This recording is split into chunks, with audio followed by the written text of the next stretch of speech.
Hello dear students, मैं Zakir Hussain, lecturer chemistry boys high secondary school Kavin. आज हम क्लास 12 केमिस्ट्री में शुरू करने जा रहे हैं unit 10, that's haloalkanes and haloarenes. Dear students, haloalkanes and haloarenes एक बहुत important class of organic compounds हैं। होप आप लोगों ने कुछ काफी इंपॉर्टेंट कंपाउंड्स के बारे में सुना होगा, जैसे क्लोरम पिरिकोल एक स्ट्रॉन्ग एंटीबायोटिक है जिनको माइक्रो ऑर्गेनिजम्स प्रिपेयर करते हैं जो सॉइल में होते हैं, जिसका इस्तेमाल होता है फीवर की ट्रीटमेंट के लिए। या अगर हम बात कर लें थायरोक्सिन की, तो थायरोक्सिन एक हार्मोन है जो हमारी बॉडी प्रोड्यूस करती है, जिसकी डिफिशियंसी की वजह से हमें गॉइटर होता है। या अगर हम बात कर लें क्लोरोक्विन की, ये एक स्ट्रॉन्ग मेडिसिन है जिसका इस्तेमाल होता है मलेरिया की ट्रीटमेंट के लिए। इसी तरह हम बात कर ले हेलोथेन की, तो हेलोथेन एक पावरफुल केमिकल है जिसका हम सर्जरीज में इस्तेमाल करते हैं एज एनेस्थेसिया। या इसी तरह अगर हम बात कर ले फुल्ली फ्लोरिनेटेड कंपाउंड्स की, इनका ये देखा गया कि इनकी ऑक्सीजन कैरी करने की टेंडेंसी है, तो ये एक अल्टरनेट की तरह एक्ट कर सकते हैं ड्यूरिंग सर्जरीज, यानी alternate of blood.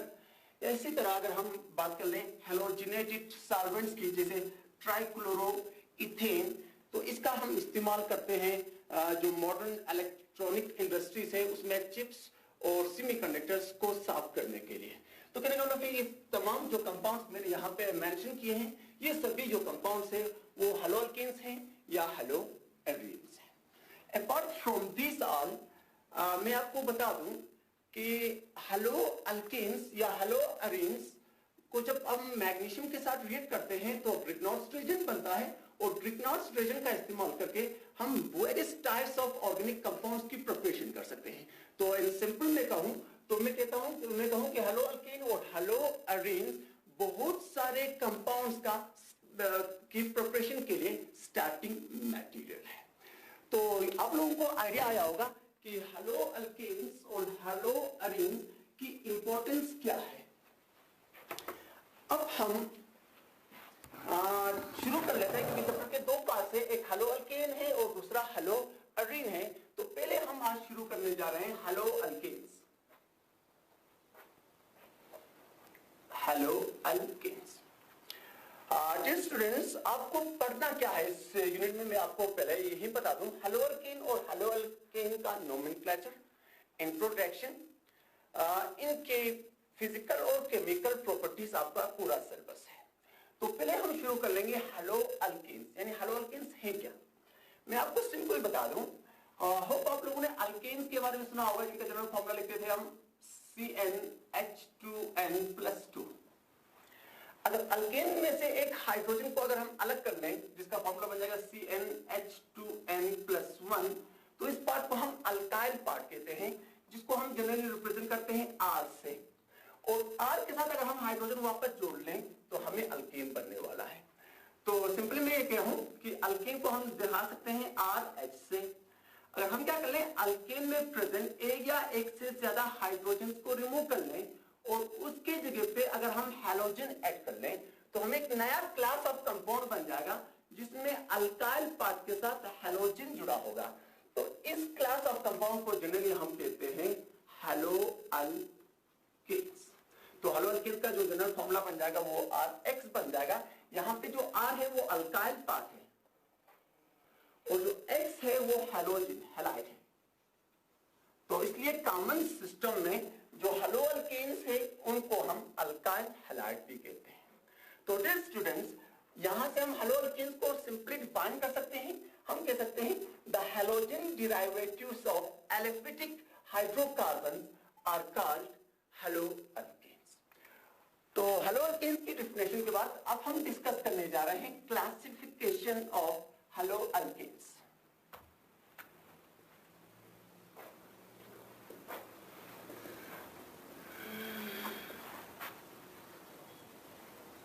Classification of haloalkanes. Dear students, haloalkanes की क्लासिफाई करने के बहुत सारे तरीके हैं। उसमें से सबसे पहला जो मेथड है हेलो अल्केन्स को क्लासिफाई करने का, जो सबसे पहला बेस जो हम शुरू करने जा रहे हैं वो है कि जो हेलो अल्केन आपके पास है उसमें कौन सा हैलोजन प्रेजेंट है, नेचर ऑफ द हैलोजन या टाइप ऑफ द हैलोजन कह सकते हैं, टाइप ऑफ द हैलोजन, यानी हैलोजन कौन सा प्रेजेंट है उसके बेसिस पे हेलो अल्केन को हम 4 ग्रुप में डिवाइड कर सकते हैं। जैसे देखो, अगर अल्काइल पार्ट के साथ अगर फ्लोरीन जुड़ा होगा तो हम उनको फ्लोरो अल्केन्स कहते हैं।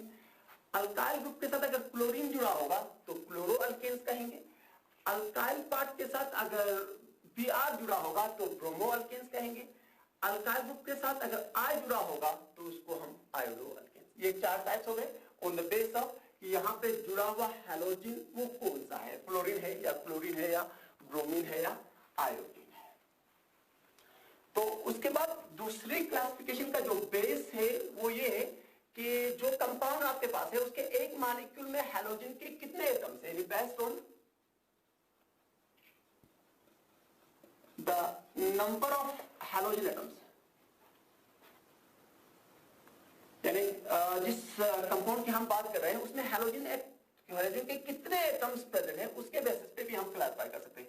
जैसे एक टाइप हो सकता है, अगर फर्स्ट फ्लोर जो जिस बारे कंपाउंड की हम बात कर रहे हैं उसके एक मॉलिक्यूल में अगर हैलोजन का एक ही एटम प्रेजेंट होगा तो उसको हम कहेंगे मोनो हैलो अल्केन।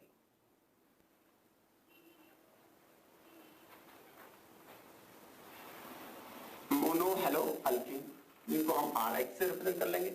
इसी तरह अगर क्या होगा कि अब साथ में यहां पे बात कर लें कि जो मोनो हैलो अल्केन्स हैं उनको भी हमने फर्दर डिवाइड किया गया है 3 पार्ट्स में या 4 पार्ट्स में कह सकते हैं। इस बेसिस पे वो ये है कि जो कार्बन, जिस कार्बन के साथ हैलोजन जुड़ा हुआ है उस कार्बन का नेचर कैसा है उसके बेसिस पे हम हैलो अल्केन्स को, मोनो हैलो अल्केन्स को 4 ग्रुप में डिवाइड कर सकते हैं, यानी on the base of nature of the carbon. जैसे देखो मैं इसे बता दूं कि जिस कार्बन के साथ हैलोजन जुड़ा है अगर उस कार्बन के साथ 3 हाइड्रोजन ही जुड़े होंगे तो इसको हम मिथाइल हैलाइड कहते हैं। इस तरह अगर जिस कार्बन के साथ हैलोजन जुड़ा है उस कार्बन के साथ अगर 2 हाइड्रोजन और 1 कार्बन यानी अल्काइल ग्रुप का कार्बन जुड़ा होगा तो उसको हम प्राइमरी हैलाइड्स कहते हैं या प्राइमरी हैलो अल्केन्स कह सकते हैं। इसी तरह जिस कार्बन के साथ हैलोजन जुड़ा हुआ है उस कार्बन के साथ अगर 2 अल्काइल यानी अल्काइल के कार्बन और 1 हाइड्रोजन जुड़ा होगा तो उसको हम सेकेंडरी हैलो अल्केन कहते हैं। इसी तरह अगर जिस कार्बन के साथ हैलोजन जुड़ा है उस कार्बन के साथ अगर 3 कार्बन जुड़े होंगे यानी 3 कार्बन ऑफ अल्काइल जुड़े होंगे तो उसको हम टर्शियरी हैलो अल्केन कह सकते हैं। तो ये हो गए 4 types of mono haloalkane based on the carbon to which halogen is attached. अगर कार्बन मिथाइल कार्बन के साथ जुड़ा हुआ तो मिथाइल हैलाइड, अगर प्राइमरी कार्बन के साथ जुड़ा हुआ तो primary haloalkane, secondary carbon के साथ जुड़ा हुआ तो सेकेंडरी हैलो अल्केन और टर्शियरी कार्बन के साथ जुड़ा होगा तो टर्शियरी हैलो अल्केन। तो अब हम बात कर लेते हैं डाई हैलो अल्केन्स की।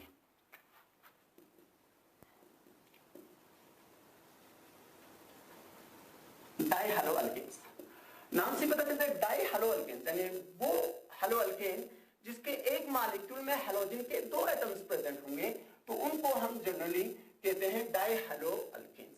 अब डाई हैलो अल्केन में जो 2 हैलोजन्स हैं उनकी पोजीशन के बेसिस पे यानी वो कहां पे जुड़े हैं उसके बेसिस पे उनको हम जनरली 3 ग्रुप में डिवाइड कर देते हैं। उसमें से एक टाइप बन जाता है जिसको हम जनरली कहते हैं जिम डाइहैलाइड या जिमिनल डाइहैलाइड भी कहते हैं। जिमिनल डाइहैलाइड क्या होते हैं याद रखना, अगर जो हैलो अल्केन आपके पास है उसमें सेम कार्बन के साथ अगर 2 हैलोजन जुड़े होंगे, सेम कार्बन के साथ 2 हैलोजन जुड़े होंगे तो उनको हम जनरली कहते हैं जिम डाइहैलाइड्स। जैसे हम बात कर लें इस कंपाउंड की, ये कंपाउंड फर्स्ट कर लो, ये एक कंपाउंड है डाई हैलो अल्केन जिसमें क्या है सेम कार्बन के साथ 2 हैलोजन यानी क्लोरीन जुड़े हैं तो इस तरह के कंपाउंड्स को हम कहते हैं जिम डाइहैलाइड्स। इसी तरह दूसरा टाइप जो बन जाएगा वो उसको हम कहते हैं विसिनल डाइहैलाइड्स। विसिनल डाइहैलाइड्स, विसिनल डाइहैलाइड्स क्या हो गए, वो डाइहैलाइड जिनमें एडजेसेंट कार्बन्स के साथ है, एडजेसेंट कार्बन के साथ हैलोजन जुड़े होंगे तो उनको हम विसिनल डाइहैलाइड्स कहते हैं। और इस तरह यहाँ पे जो तीसरा टाइप बन जाएगा जिसको हम कहते हैं पॉलीमिथाइलिन डाइहैलाइड्स। डाइहैलाइड्स इसमें क्या होता है कि CH2 जुड़े होंगे बहुत सारे, जनरली n का जो वैल्यू है वो मोर देन 2 होना चाहिए। और एंड्स में अगर हैलोजन जुड़ा होगा, एंड्स में एक कार्बन का चेन होगा और कार्बन के चेन के एंड्स में अगर एक एक हैलोजन जुड़ा होगा, 2 हैलोजन जुड़ेंगे तो उनको हम जनरली कहते हैं पॉलीमिथाइलिन डाइहैलाइड्स। तो ये आ गए जो डाइहैलाइड्स हैं उनके 3 टाइप्स। तो उसके अलावा इसी तरह अगर फर्ज कर लो 3 हैलोजन जुड़े होंगे तो उसको हम ट्राइहैलाइड्स कहेंगे या ट्राइहैलोअल्केन्स कहेंगे। अगर 4 होंगे तो टेट्रासो। और उसके अलावा हैलोअल्केन्स या हम कहें हैलोजन डेरिवेटिव्स ऑफ हाइड्रोकार्बन को क्लासिफाई करने का और एक भी तरीका है, वो ये है कि जिस कार्बन के साथ हैलोजन जुड़ा है ये कार्बन sp2 हाइब्रिडाइज्ड है, sp3 हाइब्रिडाइज्ड है या sp2 हाइब्रिडाइज्ड है, उस बेसिस पे भी जनरली हम हैलोजन डेरिवेटिव्स ऑफ हाइड्रोकार्बन्स को 2 पार्ट्स में डिवाइड कर लेते हैं। उसमें से एक क्या होगा, अगर ऐसा होगा देखो, अगर जिस कार्बन के साथ हैलोजन जुड़ा है वो कार्बन अगर sp3 हाइब्रिडाइज्ड होगा, ये sp3 हाइब्रिडाइज्ड होने का मतलब है कि इसने 4 सिग्मा बॉन्ड बनाया होगा, तो ये एक टाइप बन जाएगा। तो जो अभी तक हमने डिस्कस किया, जो हम पहले जो क्लासिफिकेशंस पढ़ रहे थे वो सभी इसी टाइप में आ जाते हैं। इसमें क्या है, हैलोजन एक ऐसे कार्बन के साथ जुड़ा है जो जिसकी हाइब्रिडाइजेशन क्या है, sp3 है। तो इसमें इसके अलावा कुछ और कंपाउंड भी आ जाते हैं, जैसे एक कंपाउंड पॉपुलर कंपाउंड अगर ये है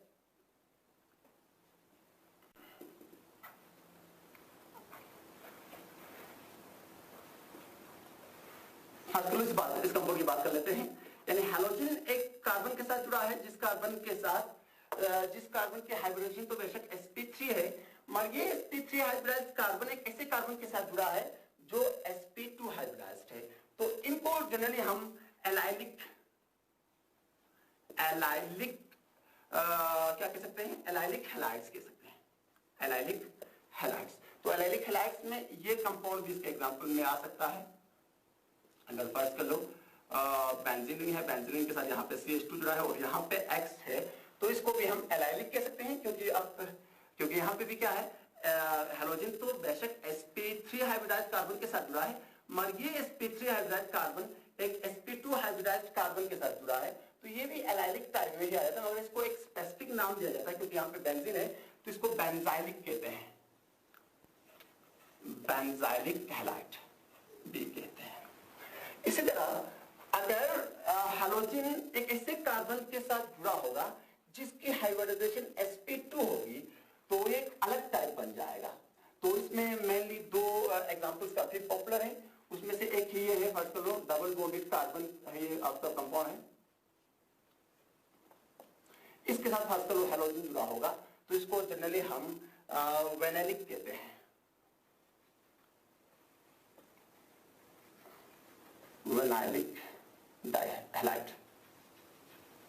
या इसी तरह अगर फर्स्ट करो बेंजीन के साथ डायरेक्टली अगर जुड़ा होगा हैलोजन तो ये भी इसी टाइप में आ जाता है। यहाँ पे हैलोजन डायरेक्टली ऐसे कार्बन के साथ जुड़ा है जो sp2 है, तो इसको तो स्पेसिफिक नाम दिया जाता है, वो है एराइल हैलाइड्स।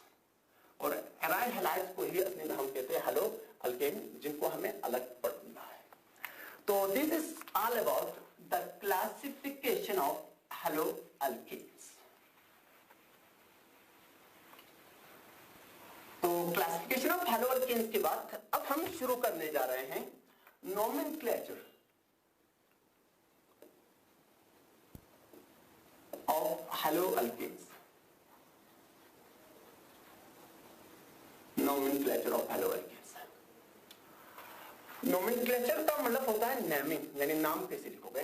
तो जनरली हम ऑर्गेनिक कंपाउंड्स का 2 टाइप का नोमेनक्लेचर डिस्कस कर लेते हैं, जिसमें से एक को हम कहते हैं IUPAC नोमेनक्लेचर जो हम क्लास 11 में डिस्कस कर लेते हैं, और एक दूसरा जो सिस्टम है जिसको हम कहते हैं कॉमन सिस्टम। तो यहाँ पे हम पहले कॉमन सिस्टम डिस्कस कर लेते हैं। डियर स्टूडेंट्स, जो हमने अभी various types of haloalkanes discuss किया, जैसे mono haloalkanes, di haloalkanes, tri haloalkanes, इन सब का कॉमन सिस्टम में नोमेनक्लेचर का जो तरीका है वो थोड़ा डिफरेंट है, तो इसलिए हम अलग अलग करते पढ़ लेते हैं। तो सबसे पहले हम बात कर लेते हैं मोनो हैलो अल्केन्स का। मोनो हैलो अल्केन्स का नोमेनक्लेचर हम कैसे कर लेंगे? डिस्टेंस देखो, मोनो हैलो अल्कीन का जनरल फॉर्मूला हम लिखते हैं RX, R यहाँ पे अल्काइल पार्ट था और X हैलाइड था। तो कॉमन सिस्टम में मोनो हैलो अल्कीन का जब आपको नाम लिखना होगा तो सिस्टम ये है कि पहले आपको अल्काइल का नाम लिखना है, अल्काइल, और उसके बाद हैलाइड का नाम लिखना है, हैलाइड। तो कॉमन सिस्टम में मोनो हैलो अल्कीन का जो नाम बन जाएगा वो बन जाएगा अल्काइल हैलाइड्स। कुछ एग्जांपल्स कर लेते हैं साथ में। फॉर एग्जांपल, अगर फर्स्ट के लिए कंपाउंड होगा CH3Cl, इस कंपाउंड का नाम लिखना होगा कॉमन सिस्टम में, तो पहले आपको इस अल्काइल का नाम लिखना है। तो अल्काइल में एक ही कार्बन है, तो एक कार्बन वाले अल्काइल को हम कहते हैं मिथाइल, तो यहाँ पे क्लोराइड, तो इसका कॉमन नेम जो बन जाएगा वो बन जाएगा मिथाइल क्लोराइड।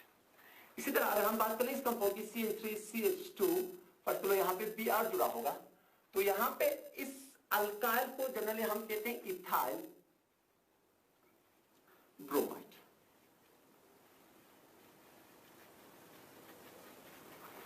तो नाम याद रख लेना, यहां पे अल्काइल और हैलाइड के नाम के बीच में आपको गैप छोड़ता है। तो कुछ और एग्जांपल्स कर लेते हैं, जिसे हम बात कर लेते हैं इस कंपाउंड की CH3CH2CH2CH2, फर्स्ट के यहां पे Br है। तो इस कंपाउंड का क्या नाम लिखेंगे? तो यहां पे देखो कितने कार्बन है, 1 2 3 4 कार्बन है, तो 4 कार्बन वाले को हम कहते हैं ब्यूटाइल, Br है तो ब्रोमाइड, ब्यूटाइल ब्रोमाइड कहेंगे। अब अगर यही इसी कंपाउंड का अगर दूसरा आइसोमर प्रेजेंट होगा, फर्स्ट कर लो ये CH3CH, CH3CH2Br, अगर ये कंपाउंड होगा तो इसका क्या नाम लिखेंगे? अब यहाँ पे भी 1 2 3 4 कार्बन है, यहाँ पे भी 4 कार्बन है, तो 4 कार्बन वाले को हम जनरली कहते हैं ब्यूटाइल, तो इसको भी अगर हम ब्यूटाइल ब्रोमाइड कहें, इसको भी ब्यूटाइल ब्रोमाइड कहें, तो दोनों कंपाउंड का नाम सेम आ गया। तो क्या इस्तेमाल करते हैं यहाँ पे? हम एक टर्म इस्तेमाल करते हैं आइसो। जब एक सब्स्टिट्यूशन होती है तो आइसो इस्तेमाल करते हैं, तो इसका जो नाम आएगा वो आएगा iso butyl bromide, iso butyl bromide बन जाएगा। तो इसी तरह और एक एग्जांपल हम यहाँ पे डिस्कस कर रहे हैं। अगर ये कंपाउंड होगा, फर्स्ट कर लो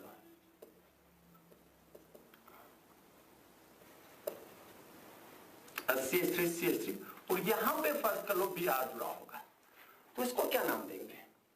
इसको आप दो टर्म्स इस्तेमाल कर सकते हो। जनरली इसको हम नियो भी कह सकते हैं क्योंकि दो सब्स्टिट्यूशन है, दो साइड चेन्स हैं, या इसके लिए बेटर है अगर आप, क्योंकि जिस कार्बन के साथ Br जुड़ा है वो टर्शियरी कार्बन है ना, इस कार्बन के साथ क्योंकि 3 कार्बन जुड़े हैं तो टर्शियरी कार्बन, तो इसलिए इसका जो नाम लिखोगे आप लिख सकते हो टर्शियरी ब्यूटाइल ब्रोमाइड लिख सकते हो, टर्शियरी ब्यूटाइल ब्रोमाइड। एक चीज याद रखना, जब आप देखो आइसो इस्तेमाल करते हो, नियो इस्तेमाल करते हो, तो उस टाइम पे आपको इस और हाइड्रोकार्बन के नाम के बीच में कोई गैप नहीं छोड़ना है। मगर जब आप सेकेंडरी इस्तेमाल कर लोगे या टर्शियरी इस्तेमाल कर लोगे, सेकेंडरी के लिए SCE लिखते हैं, टर्शियरी के लिए TERP लिखते हैं, तो उस टाइम पे आपको इस नाम और उसका जो हाइड्रोकार्बन का नाम है उसके बीच में, अल्काइल का जो नाम है उसके बीच में आपको डेश रखना है, हाइफन रखना है। तो इसलिए हम कह सकते हैं कि इस कंपाउंड का जब आपको नाम लिखना होगा तो आप लिखोगे टर्शियरी, करने के बाद क्या लिखोगे? Butyl bromide, bromide. तो ये हो गया कि आप मोनो हैलो अल्केन्स का कॉमन सिस्टम में कैसे नाम लिखोगे। अब और एक सिस्टम भी है, सबको पता है, जिसको हम कहते हैं IUPAC सिस्टम। तो IUPAC सिस्टम में इन कंपाउंड्स का हम कैसे नाम लिखेंगे? सिंपली याद करना, IUPAC सिस्टम में मोनो हैलो अल्केन्स का नाम लिखने का तरीका यह है कि कारस्पोंडिंग अल्केन के नाम के आगे हेलो ऐड करना है। हेलो का मतलब अगर Br होगा तो ब्रोमो, I होगा तो आयोडो, F होगा तो फ्लोरो, Br होगा तो ब्रोमो, या Cl होगा तो क्लोरो ऐड करना है। तो उस टाइम पे इसका जो नाम बन जाएगा वही बन जाएगा, वो बन जाएगा हेलो अल्कीन। Hello alkyne. जैसे बात करो इस कंपाउंड का अगर आपको आईयूपीएसी नाम लिखना होगा तो क्या लिखोगे इस बार, क्योंकि आईयूपीएसी सिस्टम में क्या करना है, हेलोजन का नाम पहले लिखना है एज ए हेलो, तो इसका नाम आएगा क्लोरोमीथेन, क्योंकि एक कार्बन है, क्लोरोमीथेन हो जाएगा। इसी तरह इस कंपाउंड की बात कर लें तो इस कंपाउंड का नाम लिखना होगा तो आपको पहले हेलोजन का नाम लिखना है। आईयूपीएसी सिस्टम की बात कर रहे हैं तो आप लिखोगे ब्रोमो इथेन। क्लियर है। अब इस कंपाउंड का नाम लिखना होगा तो आईयूपीएसी सिस्टम में क्या लिखोगे, क्योंकि यहाँ पे कार्बन का नंबर 2 से ज्यादा है और 2 से ज्यादा, जब भी पैरेंट चेन में कार्बन का नंबर 2 से ज्यादा होगा तो आपको नंबरिंग करनी होती है। तो यहाँ पे नंबरिंग कर लोगे तो नेचुरल बात है, यहाँ पे नंबरिंग 1 2 3 4 पैरेंट चेन सिलेक्ट करनी पड़ेगी। ये पैरेंट चेन हो गई और पैरेंट चेन के यहाँ पे बी जुड़ा है तो इसको जनरली हम नाम लिख सकते हैं 1 ब्रोमो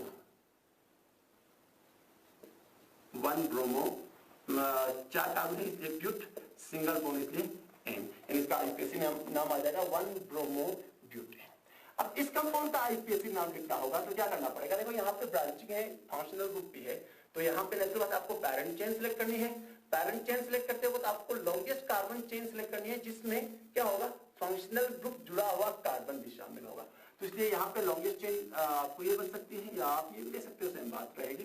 तो उसके बाद इसको नंबरिंग करनी है। नंबरिंग कुछ इस तरह करना है कि फंक्शनल ग्रुप को लोवेस्ट नंबर आ जाए, तो नंबरिंग आपको यहाँ से करना है, ये हम क्लास 11 में डिस्कस कर लेते हैं, होप आप लोगों को याद होगा।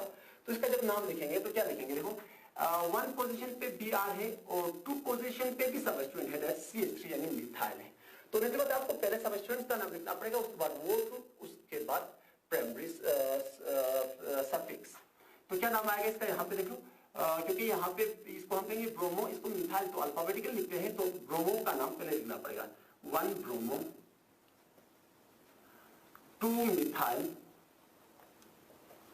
पैरेंट में कितने कार्बन है 3, तो हो जाएगा प्रो, सिंगल बॉन्ड इसलिए प्रो एक, तो इसका आईयूपीएसी नाम आएगा 1 ब्रोमो 2 मिथाइल प्रो। इस तरह इस कंपाउंड की बात कर ले, ये कंपाउंड जो हम यहाँ पे ड्रॉ कर लेते हैं, मैंने यहाँ पे बनाया था ये कंपाउंड CH3 Br। इस कंपाउंड का अगर आपको आईयूपीएसी नाम लिखना होगा तो यहाँ पे भी आपको वही करना पड़ेगा, आपको यहाँ पे भी पैरेंट चेन सेलेक्ट करनी पड़ेगी। तो पैरेंट चेन क्या रहेगी, यहाँ पे देखो आप लॉन्गेस्ट चेन या तो 1 2 3 1 2 3 1 2 3 तो कोई भी ले लो, कोई फर्क पड़ने वाला नहीं है। फर्क हम इसको पैरेंट चेन ले गए तो ये दोनों सबस्टिट्यूएंट्स हो जाएंगे। तो नंबरिंग आपको इस तरह करना है कि फंक्शनल ग्रुप को लोवेस्ट नंबर मिले मगर एक नंबरिंग करनी होती है। तो नंबरिंग या तो यहाँ से करनी है या तो यहाँ से कर लेंगे, यहाँ से कर लेंगे तो भी फंक्शनल ग्रुप को नंबर 2 आने वाला है, यहाँ से भी कर लेंगे तो नंबर 2 आने वाला है, तो कहीं से कर लो कोई फर्क पड़ने वाला नहीं है। तो ये नंबरिंग हो गई। तो इसका कंपाउंड का नाम लिखना होगा तो क्या लिखोगे, 2 पे Br भी है CH3 भी है, तो Br क्योंकि अल्फाबेटिकली पहले आ जाता है तो इसका नाम पहले लिखते हैं, तो हम लिखेंगे 2 bromo 2 methyl propane, 2 methyl 2 bromo 2 methyl propane. तो ये हो गया आईयूपीएसी नोमेनक्लेचर ऑफ मोनोहैलोअल्केन, और कॉमन सिस्टम में मोनोहैलोअल्केन्स का नोमेनक्लेचर आप कैसे कर लोगे। एक चीज से यहां पे आप फोकस कर लेना डियर स्टूडेंट्स, आप आइसो कब इस्तेमाल कर लोगे, नियो कब इस्तेमाल कर लोगे, सेकेंडरी कब इस्तेमाल कर लोगे अल्काइल के साथ, और टर्शरी कब इस्तेमाल कर लोगे, मैं आपको यहां पे क्लियर कर लूं। देखो आइसो आपको तब इस्तेमाल करना है, पर्टिकुलर ये कंपाउंड है CH2, यहां पे पर्टिकुलर CH3 है और यहां पे पर्टिकुलर CH2 है और यहां पे पर्टिकुलर हैलोजन जुड़ा है। तो इस अल्काइल पार्ट को जनरली हम कहते हैं आइसो, यानी आइसो लिखने के बाद 1 2 3 4 कार्बन है तो इसको लिखेंगे ब्यूटाइल, आइसो ब्यूटाइल। तो न्यू तक इस्तेमाल कर लेंगे, याद रख लेना, अगर इस कार्बन के साथ ये हाइड्रोजन भी निकल जाए और उसकी जगह पे अल्काइल आ जाए, पर्टिकुलर CH3 आ जाए, तो उस टाइम पे ये बन जाएगा आपको CH3 CH2, यहां पे भी अगर CH3 आ जाए और यहां पे पर्टिकुलर फंक्शनल ग्रुप जुड़ा होगा तो यहां पे एक ऐसा कार्बन है जिसके साथ 4 कार्बन जुड़े हैं, तो उस टाइम पे आपको इस्तेमाल करना है नियो। क्या इस्तेमाल करना है, नियो। तो इसका नाम लिखोगे नियो 1 2 3 4 5, तो पेंटाइल, नियो पेंटाइल लिखोगे। अब बात कर लेते हैं, अगर पर्टिकुलर स्ट्रेट चेन होगी तो उस टाइम पे हम नॉर्मल लिखते हैं एन भी लिख सकते हैं। जैसे यहाँ पे जो कंपाउंड है ना, इसके लिए हम एन लिख सकते थे कॉमन सिस्टम का जब नोमेनक्लेचर करते हैं। अब बात करते हैं सेकेंडरी या टर्शियरी कब इस्तेमाल कर लेंगे। तो मैं आपको सिंपल बता दूं कि फर्स्ट ऑफ आपके पास एक कंपाउंड है CH3, CH, यहाँ पे CH3 है और यहाँ पे हैलोजन जुड़ा है। तो यहाँ पे क्या है, हैलोजन जिस कार्बन के साथ जुड़ा है वो कार्बन सेकेंडरी कार्बन है। वो कार्बन क्या है, सेकेंडरी। तो उस टाइम पे आपको टर्म क्या इस्तेमाल करना है, सेकेंडरी। तो इसका जब आप नाम लिखोगे तो आपको लिखना पड़ेगा सेकेंडरी करके, आपको देश इस्तेमाल करना है सेकेंडरी करके। क्या रोज 3 कार्बन इसलिए प्रोपाइल, उसके बाद हैलाइड लिखना पड़ेगा। अगर Cl होगा तो क्लोराइड, Br होगा तो ब्रोमाइड। अब टर्शियरी का इस्तेमाल कर लोगे तो याद रख लेना कि फर्स्ट करो ऐसा कंपाउंड होगा जिसमें क्या होगा, जैसे यहाँ पे बात कर लेते हैं। फर्स्ट करो CH3, CH3, CH3 और देखो जो कार्बन यहाँ पे है इस कार्बन के साथ 3 कार्बन जुड़े हैं तो ये टर्शियरी कार्बन है। और टर्शियरी कार्बन के साथ अगर हैलोजन जुड़ा होगा तो जनरली इस अल्काइल का जब नाम लिखेंगे तो उस नाम के आगे हम क्या इस्तेमाल कर लेंगे, टर्शियरी इस्तेमाल कर लेंगे। टर्शियरी देश करके क्या लिखोगे, क्योंकि 1 2 3 4 कार्बन है तो ब्यूटाइल, तो उसके बाद इसका नाम हैलाइड। अगर Cl होगा तो क्लोराइड, Br होगा तो ब्रोमाइड लिख दोगे।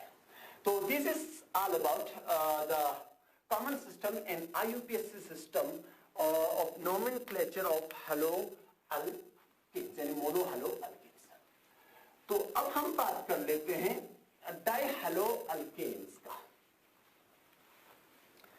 डाइहेलो अल्केन्स का, डाइहेलो अल्केन्स मैंने आपसे पहले ही कहा था, जो डाइहेलो अल्केन्स है मैंने कहा था कि 3 टाइप्स के होते हैं।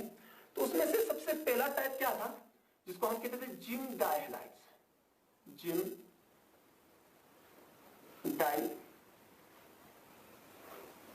डाइहेलाइड्स। तो जिम डाइहेलाइड्स मैंने कहा था वो डाइहेलाइड जिनमें सेम कार्बन के साथ हैलोजन जुड़ा होगा तो उनको हम जिम डाइहेलाइड्स कहते थे। और जिम डाइहेलाइड्स का अगर आपको कॉमन सिस्टम में नोमेनक्लेचर करना होगा तो जिम डाइहेलाइड का कॉमन सिस्टम में नोमेनक्लेचर करने का तरीका यह है, आपको लिखना है अल्काइलिडीन। अल्काइलिडीन डाइहेलाइड, अल्काइलिडीन डाइहेलाइड, या लिख सकते हो सिंपली अल्काइलिडीन हैलाइड लिख सकते हो, अल्काइलिडीन हैलाइड। यानी डाई अगर आप ओमिट कर लोगे तो भी कोई प्रॉब्लम होने वाली नहीं है। जैसे मैं एक एग्जांपल बता दूं, फर्स्ट कर लो सबसे सिंपलेस्ट तो ये है, अगर फर्स्ट लो कार्बन है, कार्बन के साथ 2 हाइड्रोजन और 2 क्लोरीन जुड़े हैं तो इसका जब नाम लिखना होगा तो इसमें कितने कार्बन है, 1 कार्बन, तो हम लिखेंगे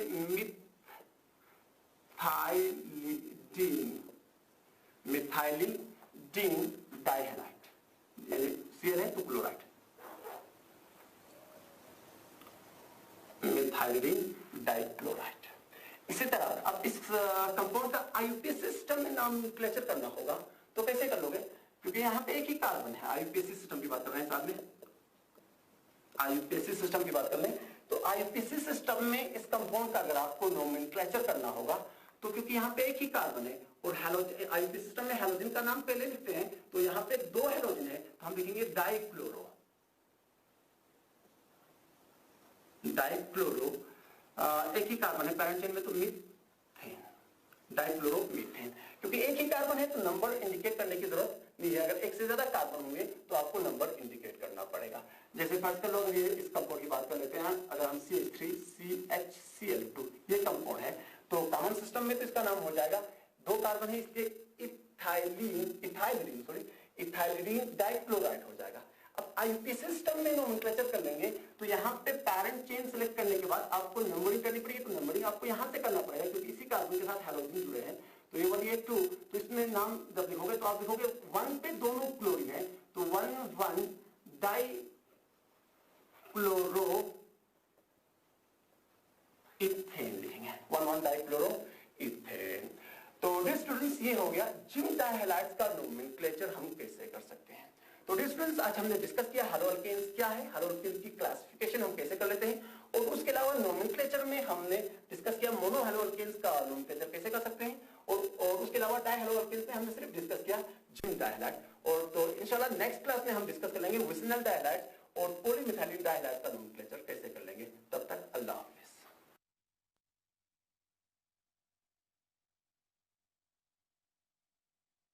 Hi guys, good noon. My name is Mohammad Jafar Khan and I am lecturer of physics from Government Higher Secondary School, Sanku. So today we will talk about the unit first of the class 12, that is electrostatics. So let us start from the electrostatics. So what do you mean by electrostatics? See, the statics means charges at rest. Statics means if any object does not move with respect to time, then we say that that object is static with respect to time. So electrostatics means charges at rest. Statics means, we can say in rough phenomenology, that a charge, if the charges are in rest, then we can say that it is electrostatic. So we can write it here that electrostatics means charges at rest. So we have seen many phenomena of electrostatics in nature. For example, you have seen thundering of the lightning. Lightning, you have seen that it is because of friction due to two clouds. So, and another example is that when we wore out our shirt or t-shirt in summer days, we saw some sparks in the in our shirt or t-shirts. So that is also because of the electrostatics. So first of all, we will study about the electric charge. So because the basic unit of the electrostatics, from where we will begin, is the electric charge. So let us study about the electric charge.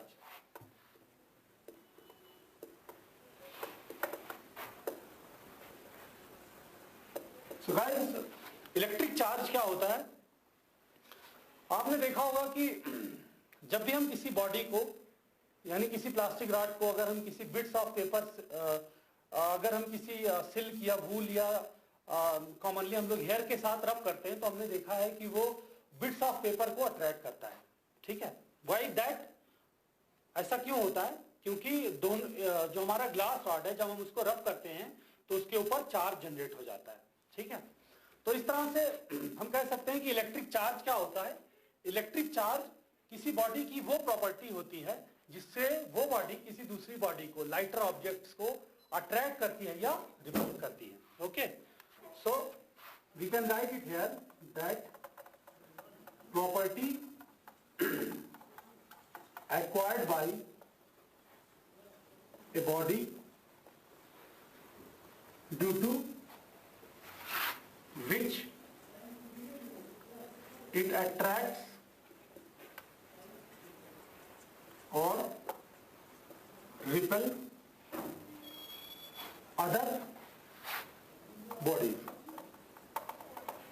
Right, तो जो दूसरी bodies है वो charge भी हो सकती है और अनचार्ज बॉडी भी हो सकती है. दोनों को ये बॉडी अट्रैक्ट या रिपेल करेगी. फॉर एग्जांपल, अगर हम ग्लास रॉड को सिल्क या वूल के साथ रब करते हैं, ग्लास रॉड को सिल्क या वूल के साथ रब करते हैं, तो ग्लास रॉड के ऊपर पॉजिटिव चार्ज आ जाता है और सिल्क या वूल के ऊपर नेगेटिव चार्ज आ जाता है. Okay, so here is suppose we have ये ग्लास रॉड है रब्ड विद सिल्क सपोज. तो इसके ऊपर कन्वेंशनली हम क्या मानते हैं कि इसके ऊपर कैसा चार्ज आएगा? Positive charge. ठीक है, अगर ग्लास रॉड को सिल्क के साथ रब करेंगे तो ग्लास रॉड के ऊपर पॉजिटिव चार्ज आएगा. सिमिलरली अगर प्लास्टिक रॉड को फर के साथ रब करेंगे, so I will write P R for the plastic rod. P R rubbed with cat fur या okay cat fur, so it will acquire a negative charge. See, तो हमने देखा अगर हम ग्लास रॉड को सिल्क या वूल के साथ रब करते हैं तो इसके ऊपर पॉजिटिव चार्ज आता है, और प्लास्टिक रॉड को अगर हम रब करते हैं कैट फर के साथ या कैट, तो इसके ऊपर कौन सा चार्ज आता है? नेगेटिव चार्ज आता है. This is by convention. तो इसी केस में सिल्क के ऊपर जो चार्ज आएगा वो क्या आएगा?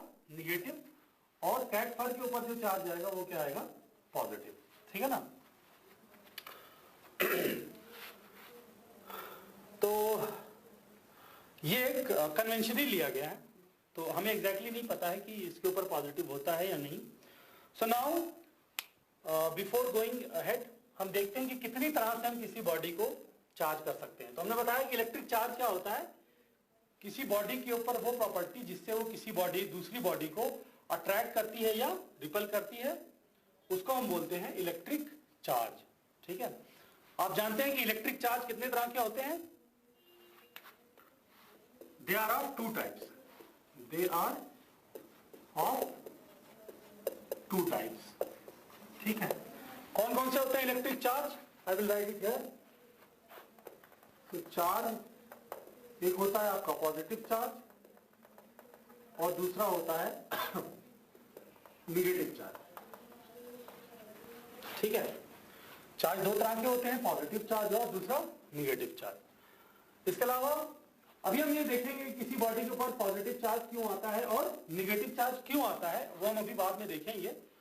बट सिंपली जनरली हम ये बता रहे हैं कि चार्जेस दो तरह के होते हैं, पॉजिटिव चार्ज और नेगेटिव चार्ज। ये जो साइन लिए गए हैं पॉजिटिव और नेगेटिव, ये शो करते हैं, ये एक्चुअली मैथमेटिकल है इन नेचर। फॉर एग्जांपल, क्योंकि ये जो चार्जेस होते हैं वो हमेशा पेयर में क्रिएट होते हैं। अगर आप चार्जिंग बाय फ्रिक्शन की बात करें तो किसी भी दो बॉडी का सम जीरो सिर्फ मैथमेटिक्स में हो सकता है। सो दैट इज वाई हम चार्जेस को पॉजिटिव और निगेटिव की कैटेगरी में रखते हैं। ठीक है, सो इसके अलावा आपने देखा होगा कि लाइट चार्जेस, ये आपने क्लास 10 में भी पढ़ा होगा, light charges repel each other and unlike charges attract. ठीक है, so light charges repel each other, unlike charges attract each other. For example, अगर हम, ये हमारे पास कोई ग्लास रॉड है, इसको हमने रब किया है सिल्क के साथ, और दूसरा ग्लास रॉड है हमारे पास, ये भी सेम है, glass rod rubbed with silk. ठीक है, हमारे पास दो ग्लास रॉड है, दोनों को हमने सिल्क के साथ रब किया है और इनको पैरेलली हैंग कर दिया, जैसा कि आप फिगर में देख सकते हो। तो ये क्या है, इनके ऊपर चार्जेस कैसे होंगे? सेम होंगे, क्योंकि दोनों ग्लास रॉड हैं और दोनों को हमने रब किया है सिल्क के साथ, तो इनके ऊपर चार्जेस सेम होंगे। तो हमने क्या बताया कि light charges repel each other, तो एज द रिजल्ट ये क्या करेंगे, एक दूसरे को रिपेल करेंगे। Repel meaning pushing away. For example, repulsion का मतलब क्या हुआ, ऐसे दूर फेंकेंगे। ओके, और अगर अनलाइक चार्जेस है, दूसरे एक्सपेरिमेंट में आपको दिखाता हूं कि मेरे पास दो रॉड हैं, एक तो ग्लास रॉड है रब्ड विद सिल्क और दूसरा हमने plastic rod rubbed with cat fur. ठीक है, तो ग्लास रॉड को हमने रब किया है, एक जो पहला वाला रॉड है हमारा वो ग्लास रॉड है, उसको रब किया है सिल्क के साथ, और दूसरा प्लास्टिक रॉड है, उसको हमने रब किया है कैट फर के साथ। तो आपने देखा था अभी कि ग्लास रॉड को अगर हम सिल्क के साथ रब करेंगे तो ग्लास रॉड के ऊपर कन्वेंशनली पॉजिटिव चार्ज आता है। ठीक है, यानी इसके ऊपर पॉजिटिव चार्ज है और प्लास्टिक रॉड के ऊपर नेगेटिव चार्ज है। तो ये दोनों क्या करेंगे, एक दूसरे को, they will attract each other, they will attract. Attract meaning, what do mean by attract? Attraction means एक दूसरे को अपने पास खींचेंगे। ओके, ठीक है, तो ये हो गया। तो like charges repel each other और unlike charges attract each other. ठीक है, इसके बाद हम अगली चीज देखेंगे,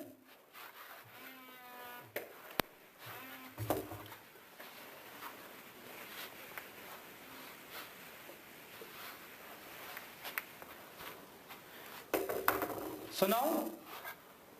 अब हम देखेंगे, हमने देख लिया कि चार्ज क्या होता है, property acquired by a body due to which it attracts और repel another body.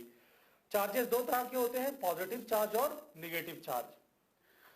Like charges repel each other, unlike charges attract each other. Okay, so now अब हम देखेंगे कि हम किसी बॉडी को चार्ज कैसे करें।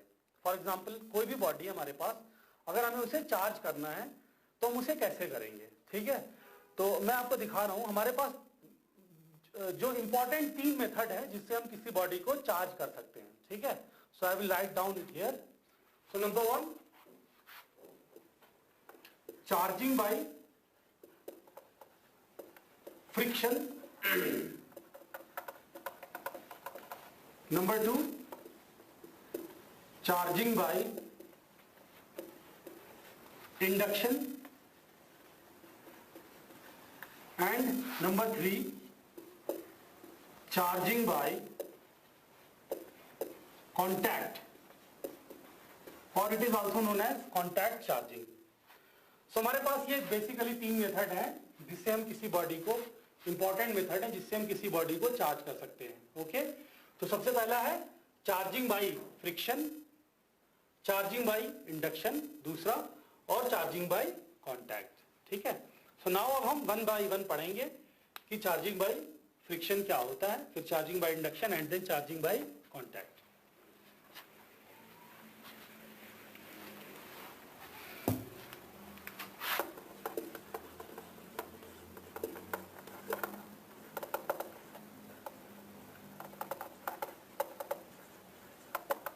सबसे पहले हम देखते हैं कि charging by friction.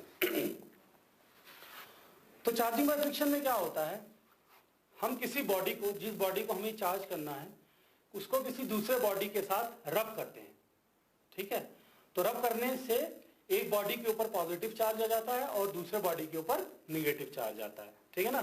For example जैसे मैंने अभी देखा था कि अगर हमारे पास कोई ग्लास रॉड है, this is the glass rod, suppose glass rod rubbed with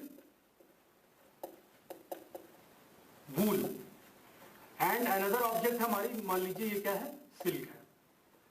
तो अगर हम इन दोनों को रब करते हैं तो क्या होता है, ग्लास रॉड के ऊपर पॉजिटिव चार्ज आता है, इसके ऊपर पॉजिटिव चार्ज आ जाता है. रब करने के बाद ये पॉजिटिवली चार्ज हो जाता है, और सिल्क के ऊपर कौन सा चार्ज आता है, निगेटिव.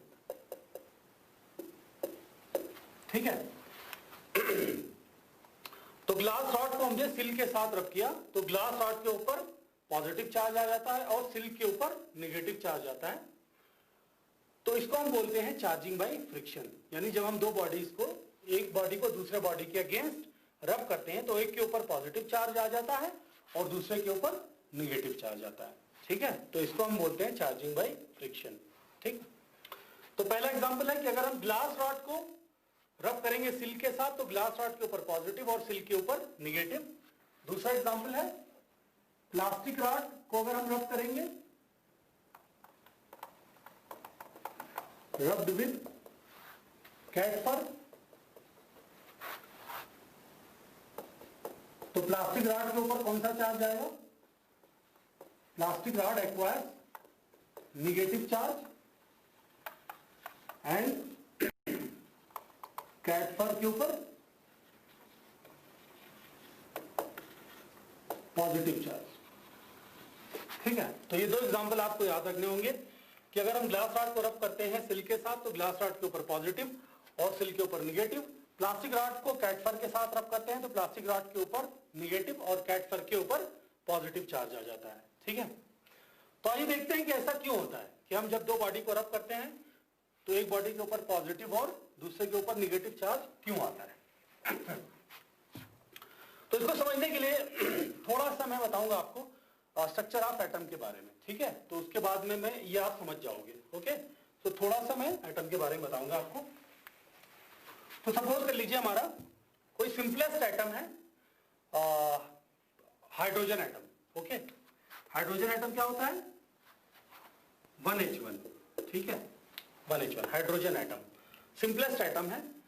इसमें प्रोटॉन कितने हैं, ये क्या है, जिसको हम बोलते हैं मास नंबर. ठीक है, this is the mass number and this is the atomic number, ये आप जानते हो.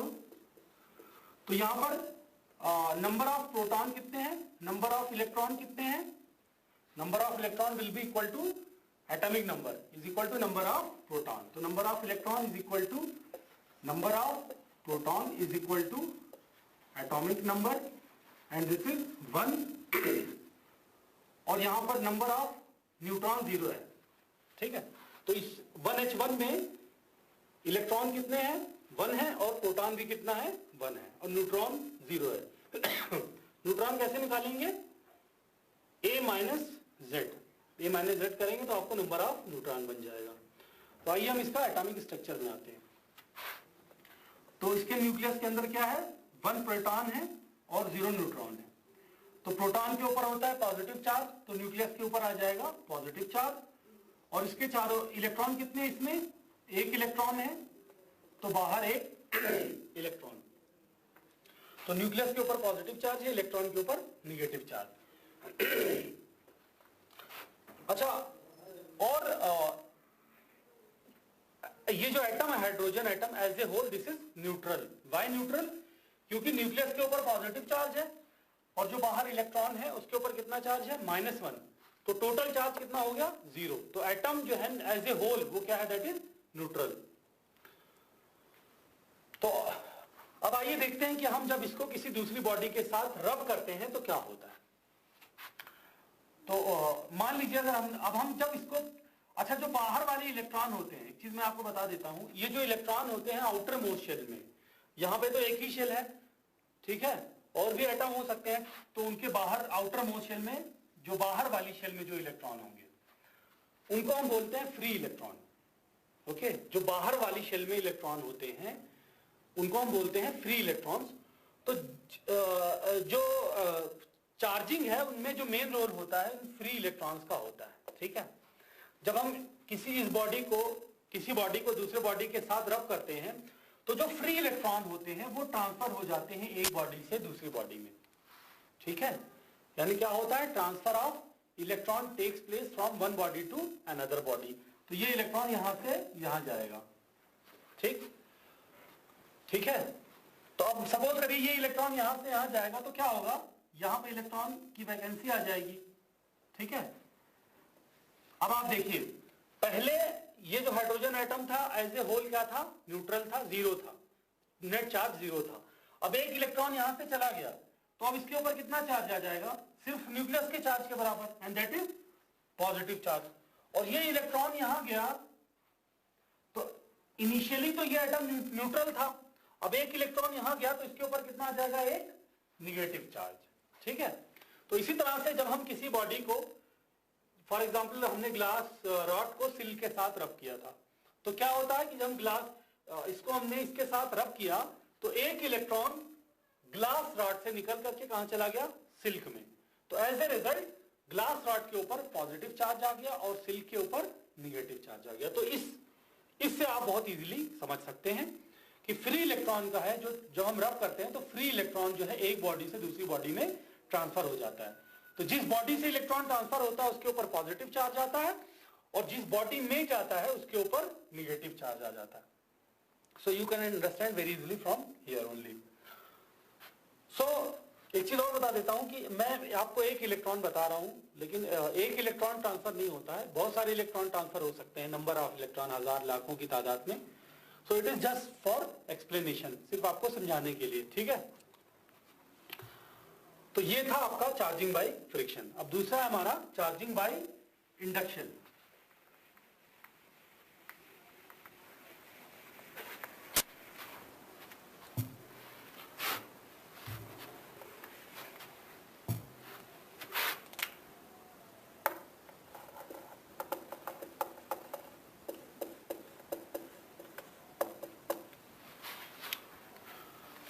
तो चार्जिंग बाय इंडक्शन में क्या होता है,